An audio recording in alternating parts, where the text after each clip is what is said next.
Hello दोस्तों, कैसे हैं आप सब। उम्मीद करते हैं कि आप लोग बहुत अच्छे होंगे और मजे में होंगे और बोर्ड की तैयारी कर रहे होंगे। चलिए, तो आज मैं आप लोग को कार्बन और उसके यौगिक में अगला पार्ट बताने वाला हूं। इससे प्रीवियस आपको कई पार्ट बताया जा चुका है, तो आप उन्हें नहीं देखे हैं तो जा करके जरूर देखिए, तभी आपको ये पार्ट समझ में आएगा। ये बहुत ज्यादा अपर लेवल हो गया है, इसीलिए आप पार्ट 1, पार्ट 2, पार्ट 3 तक जरूर देखिए। अगर वो आप अच्छा से देख लेते हैं तो ये आपको समझने में किसी भी प्रकार की कोई प्रॉब्लम नहीं होगा। चलिए, तो आज का वीडियो हम शुरू करते हैं और देखते हैं कि इस पार्ट में क्या क्या हमको जानना जरूरी है, जिससे कि हमको 10th में ही नहीं 11th में भी हमको और 12th में भी हमको बहुत इजी लगेगा ये चैप्टर। इसीलिए आपको बेसिक को समझना बहुत ज्यादा जरूरी है। अगर ये 10 नहीं इंटर लेवल को भी आपको समझना है तो यहीं से ही आपका जर्नी स्टार्ट होता है। ये समझना बहुत ज्यादा इंपॉर्टेंट है। चलिए, यहाँ पे सबसे पहले ध्यान देना है। यहाँ पे अब हम क्या करेंगे, ब्रांच के रूप में क्या करेंगे, एल्किल समूह को लाएंगे। तो एल्किल समूह होगा कहां से आएगा, तो ये ध्यान देना है। अभी हम यहाँ पे एल्केन पढ़ रहे हैं, एल्केन समूह पढ़ रहे हैं, तो यहाँ पे हम एल्केन समूह नहीं लिखेंगे, सिर्फ एल्केन लिख लेंगे। एल्केन समूह पूरा नहीं लिखना, एल्केन समूह में ही आएगा, लेकिन हम एल्केन लिख रहे हैं। एल्केन में मेथेन, एथेन, प्रोपेन, ब्यूटेन मतलब बहुत सारा होगा, तो हम पहले क्या करते हैं, मेथेन लिख लेते हैं। मेथेन लिख लिए, तो मेथेन क्या था, CH4 था, हो गया। CH4 मेथेन होता है। एथेन लिख लेते हैं, एथेन। एथेन क्या होता है, C2H6 होता है। तो अब इसको हम क्या करेंगे, एल्किल समूह बनाएंगे। इसी से हम क्या करेंगे, एल्केन से हो जाएगा एल्किल, एल्किल, एल्किल हो जाएगा, मतलब समूह में रहेगा एल्किल समूह। यहाँ पे ल लिखिए अच्छा से, हाँ, एल्किल समूह हो जाएगा। एल्केन से एल्किल बनेगा, जो क्या होगा, मेथेन एथेन जो प्रोपेन पढ़े थे उसी में क्या होगा, ये ब्रांच के रूप में आएगा। तो हमेशा ये ध्यान देना आपको। तो मेथेन, इसमें हम क्या करेंगे, एक हाइड्रोजन निकाल देंगे। तो एक हाइड्रोजन निकालेंगे, यहाँ क्या होगा, CH3 हो जाएगा। इस तरीके से ये जो हम इधर से डाले हैं, तो क्या होगा, ब्रांच के रूप में जा करके कार्बन के पास लगेगा। इधर से तो एक बॉन्ड इधर से भी अपना पूरा कर लेगा, 3 हाइड्रोजन इधर है और एक बॉन्ड इधर है, तो ये क्या करेगा, ब्रांच के रूप में कार्बन पे जा करके या तो नीचे से नहीं तो ऊपर से लग जाएगा, यही ब्रांच के रूप में रहेगा। ये ध्यान देना आपको। तो मेथेन से हो जाएगा मेथिल हो जाएगा, मेथिल, मेथेन से मेथिल हो जाएगा। अब एथेन, इसमें क्या करेंगे, एक हाइड्रोजन इसमें भी निकालेंगे, ये हो जाएगा C2H5 हो जाएगा। इस तरीके से यहाँ बॉन्ड बनाएगा। तो हम इसको ऐसे भी लिख सकते हैं, CH2 CH3 इधर से बॉन्ड बना लिया। इस तरीके से हम क्या करेंगे, लिखेंगे।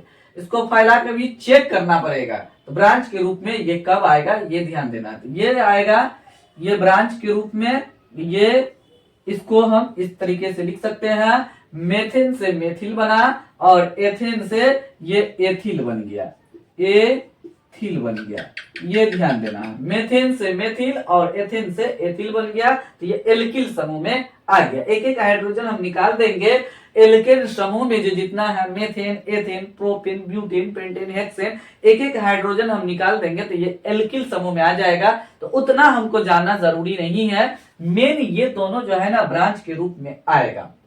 अब उससे आगे और देख लेते हैं। तो ये तो समझ में आ गया कि ये जो है ना मेथिल ब्रांच के रूप में आएगा। तो ब्रांच के रूप में आपको दिखाई देगा किस तरीके से, वो आगे हम बताएंगे कैसे पता चलेगा कि ये ब्रांच के रूप में आ गया है, ये और ये दोनों।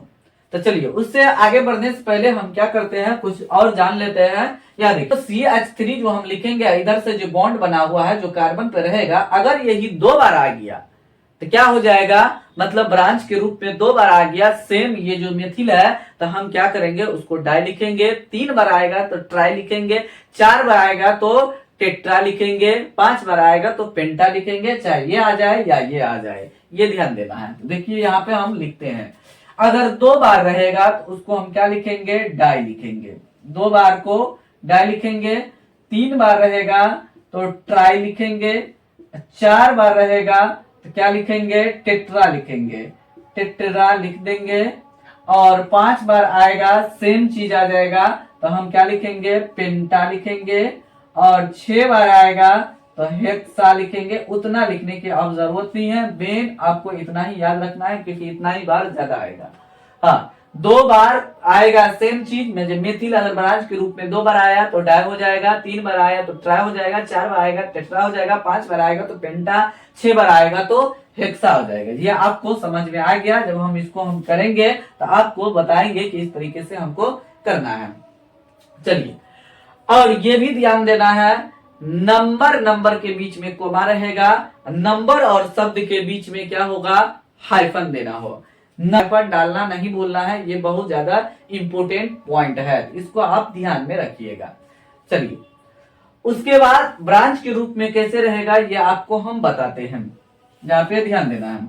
जैसे CH3 है, CH लिख देते हैं और देखिए CH3 CH3, देखिए इस तरीके से हम लिख दिए। तो यहाँ पे आपको सबसे पहले लंबा लंबा कार्बन चूज करना है। सबसे लंबा कहां से कहां तक गिनती में अधिक का नंबर ऑफ कार्बन हमको मिलना चाहिए, कम नहीं कार्बन नहीं मिलना। अगर कम कार्बन है उधर से अधिक कार्बन है तो मतलब हम अधिक वाला कार्बन को हमको चूज करना है। कुछ 1-2 एग्जांपल लेते हैं, आपको समझ में आ जाएगा। जैसे CH3 CH2 CH2। चलिए, ये दोनों एग्जाम्पल आप देखिए, यहाँ पे ध्यान से देखिए। और हमेशा इसमें गिनती उधर से होता है जिधर से ब्रांच नजदीक होता है, ये ध्यान देना है। यहाँ पे ध्यान देना है, अभी एग्जाम्पल ले रहे हैं, पूरा नाम नहीं लिख रहे हैं, यहाँ ध्यान देना। 1 2 3 मतलब 1 दूसरा नंबर कार्बन, ये तीसरा नंबर कार्बन है, तो जो छूटा वो ब्रांच में चला जाएगा। अब जरूरी नहीं है कि हम सीधे सीधे गिनती कर देंगे, तो 3 इधर से आ रहा है तो और देखेंगे किधरों से और गिनती कर सकते हैं। 1 2 इधर भी गिनती कर सकते हैं, मतलब इधर भी जा सकते हैं, इधर से किधर, इधर भी हम जा सकते हैं, ऊपर की ओर जा सकते हैं। तो क्या हो जाएगा, ये छूट गया, ये छूट गया, तो यहीं पे क्या हो जाएगा, यही मेरा ब्रांच हो जाएगा। BRANCH, ये ब्रांच में नाम इसका करना होगा। तो इसका नाम ब्रांच में इसका नाम क्या हो जाएगा, जो अभी लिखे थे मेथिल, तो इसका नाम हम पहले लिखेंगे और तब उसके बाद मेथ एक प्रोप 3 कार्बन है और कार्बन कार्बन के लिए सिंगल बॉन्ड है, तो क्या हो जाएगा 2। और कितना नंबर कार्बन पे ये ब्रांच है ये भी उसको मेंशन करना होगा, ये हम आगे बताएंगे। तो चलिए, यहाँ पे आपको समझ में आ गया होगा। 1 2 3 इधर से भी गिनती करेंगे तो ये छूट गया तो ब्रांच में चला गया, और नहीं तो अगर सीधे सीधे गिनती कर दिए 1 2 3 अगर गिनती किए तो क्या हो जाएगा, ब्रांच में ये आ जाएगा। जो छूटा उस ब्रांच में नाम उसका हो जाएगा, नामकरण ब्रांच में करेंगे। चलिए, यहाँ पे ध्यान दीजिए, 1 2 3 4। कोई अगर इधर गिनती कर ले रहा है तो ये तो इतना छूट गया ना, यहाँ छूटा यहाँ छूटा यहाँ छूटा, तो बहुत ज्यादा छूट गया। तो ये ऐसा नहीं होगा, ज्यादा नहीं, सबसे आप देखिए 1 2 3 4 कार्बन है इधर, लेकिन 1 2 3 4 कार्बन। और जब हम क्या करेंगे, लंबा कार्बन हमको चूज करना है और कहीं देख लेते हैं क्या इससे अधिक 4 से अधिक कार्बन मिलता है, ये चेक करना है। तो 1 2 3 ये हो जाएगा 4, ये हो जाएगा 5, ये हो जाएगा 6। मतलब जब इधर से इधर गए, इधर आए तो क्या कितना कार्बन मिला हमको, 6 कार्बन मिला।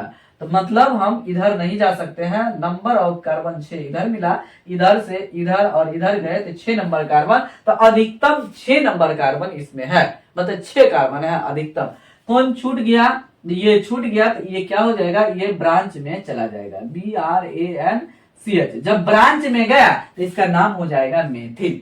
अब कितना नंबर कार्बन पे है उसके हिसाब से हम क्या करेंगे, उसका पोजीशन को भी इंडिकेट करना होगा। ये ब्रांच जो मेथिल है कितना नंबर कार्बन पे है, ये आपको ध्यान में रखना होगा। मतलब आपको गिनती करना है, बस गिनती करने आपको आ गया तो आपको किसी भी प्रकार का कोई प्रॉब्लम इसमें नहीं होगा। बहुत ही इजी है, ना कोई फॉर्मूला यूज करना है, ना कुछ नहीं करना है, सिर्फ आपको ध्यान से देखना है, गिनती करना है, बस इसका नाम याद रखना है।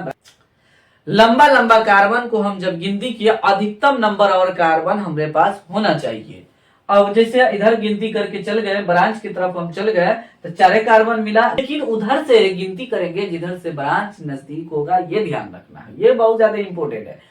हाँ, वो आगे हम आपको अगले वीडियो में बताएंगे। यहाँ तक आपको अगर समझ में आ गया होगा, ये बेसिक पॉइंट है जो हम आगे बनाएंगे ब्रांच वाला, तो ये बेसिक पॉइंट है, ये आपको अच्छा से ध्यान में रखना है। इसका अगला टाइप जो बताएंगे वो बहुत ज्यादा दमदार है और पावरफुल है, जो आपको इंटर क्लास में भी बहुत ज्यादा हेल्प मिलेगा पढ़ने में। वहां नोमेनक्लेचर उसका नाम है इंग्लिश में, तो ये ध्यान देना है। आपको यही सब पढ़ना होगा इंटर में भी, इसीलिए आप इसको बहुत ज्यादा ध्यान से पढ़िए अगर आप इंटर में साइंस रखना चाहते हैं तो चलिए, तो फिलहाल वीडियो को यहीं समाप्त करते हैं। मिलते हैं इसके अगले वीडियो में कुछ नया ले करके। तो आपको तो पता चल गया कि नया क्या ले करके हम आएंगे, इसके अगला पार्ट हमको बताना है आप लोग को। तो तब तक आप लोग इस चैनल को देखते रहिए। Thanks for watching this.